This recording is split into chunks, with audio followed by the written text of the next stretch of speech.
Article 85. La dépression par Sandra Vimont. Souvent, l'ego se rabat psychologiquement à l'énergie de la dépression, car les forces descendantes s'accaparent l'énergie de sa souffrance. La dépression brouille alors son mental en l'englobant d'une densité accablante.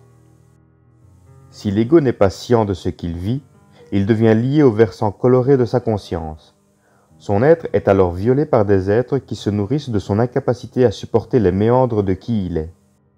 Cet état de fait peut perdurer quelques moments ou pendant des mois, en fonction de la programmation établie pour l'individu sur le plan matériel. La dépression sert rarement à l'ego, car ce dernier se voit incapable d'en supporter la visée évolutive, soit de traverser son désert intérieur pour y retrouver son essence réelle. La dépression est donc souvent vécue dans l'émotivité, dans la croyance et dans la diffraction, ce qui oblige l'ego d'être soutenu psychologiquement afin de revivifier une psyché effondrée. Incontestablement, l'ego doit parvenir à entrer dans sa souffrance pour la traverser, pour pouvoir un jour goûter à qui il est sur le plan morontiel de sa réalité multidimensionnelle.